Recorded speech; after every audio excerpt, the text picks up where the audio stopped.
Joining us now in the studio is Aidan Morrison from the Centre for Independent Studies. Aidan, thanks for joining us again. Now, we've talked about the bee thing before, but I want to talk to you about Uzbekistan. A study, you'll be surprised at this, a study has been withdrawn from Nature magazine, which was claiming how disastrous, because of climate change, the world was coming to an end. And they put this study out and they were going, oops, all our facts are wrong, or many of our facts are wrong. Tell us about it. Yeah, that's right. This study was the second most popular reported study about climate change in 2024. So it's the epitome of the kind of global movement that says any cost is justified for trying to stop and change the weather back to some other better state. But actually now Nature has retracted it. It said the mistakes that were found in that were too bad for a correction. They actually have to pull the whole thing out. And yes, this one of the most critical pieces of data was in fact a data set that came from Uzbekistan, so a small country that somehow tilted the whole conclusions about global economic projections well away from from any other previous work done.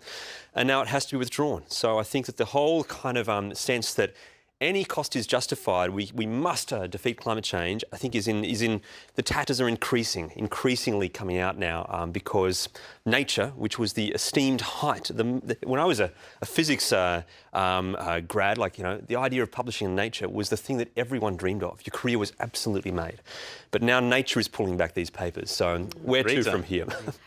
And you look at the example in Europe where they were sold this lie that if we transition to green energy, we're going to have all these jobs, all these well-paying jobs, we're going to have clean, cheap energy, and they've destroyed their manufacturing. And there was a fantastic piece in the Wall Street Journal, I think, about Huntsman, which found that the UK was the cheapest place to manufacture 20 years ago. They had 2,000 staff. They now have 70 there because it is just now so prohibitive. And we've looked at that example, and the path we're on in Australia seems to be on that path almost exactly as Europe without learning any of the lessons.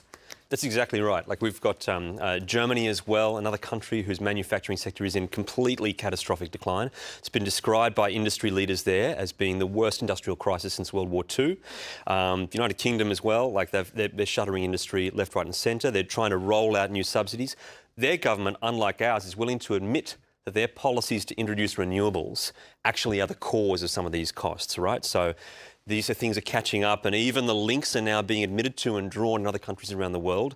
And yet somehow here, the promise is we'll do the same thing as over there, and yet we'll get a different result. We'll somehow have a flourishing industry and lower power prices and industrial rush back. Superpower. We'll be a climate change superpower, James. Exactly what the promise was. Well, exactly. And Aidan, I want to bring the talk here to Australia, here and the Australian Energy Market Commission and their latest report on power prices, which they say are going to go down, but then they're going to go back up again.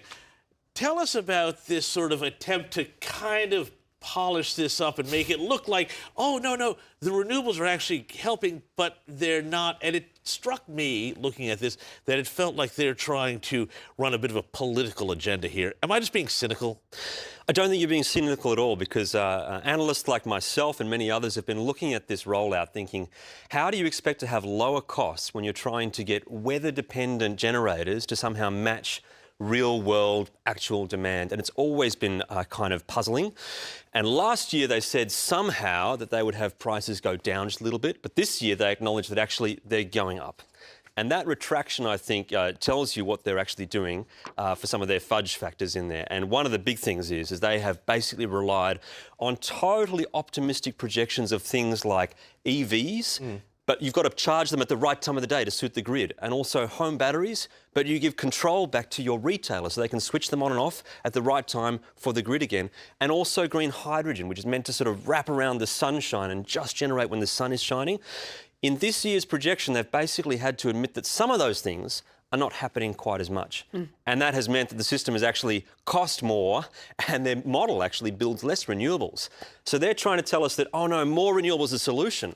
Actually, they should be telling us that the more renewables can't solve for the real world demand that we actually have, which is steady, flat demand from things like data centres, and not those magical, wishy-washy, spongy fudge factors that assumed were coming, like everyone gifting back their batteries to the grid. So should be an enormous concession that reality is catching up and the system we're trying to build won't work. But instead they're crying out and saying, oh no, bring back the fudge factors and the hopeful hand waves. We've got to rush into more electrification. That'll solve all the problems, which isn't happening, of course. Just have a listen. We've got a grab here that you sent us in of Chris Bowen. Just have a listen and I'll get your comments. Roll out more renewables, modernise our energy grid and don't rely on coal for any longer than we need to. That's the expert findings from the Australian Energy Market Commission and a new report out today which shows that the best thing we could do for energy prices is to keep going with more renewables. Aidan, they love to quote, you know, we've seen all this, they hold up a bit of paper and they quote somebody or other, as they did with their promise to reduce prices by 270, the best modelling you've ever had, we've had the most experienced modelling ever. That's right. They held it up and told us about it, and then when it proves to be rubbish, codswallop, they go, oh, well, that was that modelling, nothing to do with us. No. Is this a case of more of the same thing, just another independent one? Tell us about this. Absolutely is. Like it's catastrophic, and because this is actually the market commission, right? We pay for these guys' operation. They're meant to be independent of government, and they used to produce a few years ago a very trusted, straight-laced, fact-based report on what the breakdown of your power bill was this year, and a short-run forecast that had to look realistic for just the 3 coming years. And that got cut off a couple of years ago when the Albanese government came to power. They used the Ukraine war as an excuse. They promised they'd be back the next year. Next year, guess what, 2023? Also cancelled, all right? Also cancelled. 2024, just in time for the election, it comes around with this extremely optimistic, totally reliant on fudge factors and all the government policy coming true, totally different format, okay? Not in the real, actual last year reported, but in a future year for 10 years. So it's become this cheer piece where Chris Bowen has another piece of paper that he can wave around on television and say, look, it supports me, but actually when you drill down the details, it actually doesn't. The same thing happened with the market operator's integrated system plan. Chris Bowen, again, in his debates, in an election campaign, faced against his opponent, and he brings up these covers, these pieces of, you know, look at all the hard work the market operator's done that prove that I am right and the opposition is wrong.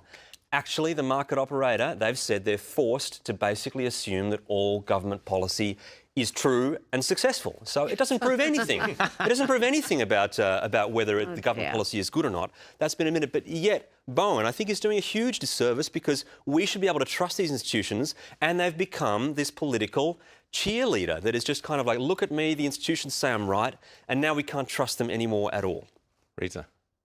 Wow, this is fantastic. So who do we go to then for some real data, for some real projections and analysis about what this is all costing us? Because it's very clear that though they keep telling us renewables are the cheapest form of energy, they're not when you look at the total cost. That's right, that's right. You're sitting right here, Rita.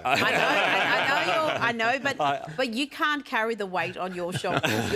We can't just rely on you and the CIS to bring us this data. We have to have well-funded government agencies that are actually trustworthy and not just propagandists for the renewables sector. That's absolutely right. So I would like to spruik CIS, of course, please read our work, but you're absolutely right.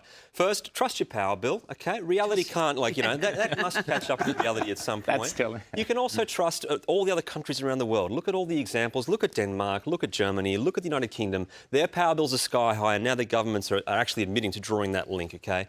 The other thing you can do, if you're careful about it, and you peer past the spin that's put on the executive summary and the press releases, you can actually look at some of the information that our government agencies are producing. And I'd like to highlight here, the CSIRO's latest Gen Cost report, it actually says that integrated renewables is going to cost something like $150 a megawatt hour, which is basically higher than we've ever had in our grid, all right, except at the very, very peak of the Ukraine war crisis, OK? So if you peer past the spin, they're actually telling us this system is going to be very expensive, OK?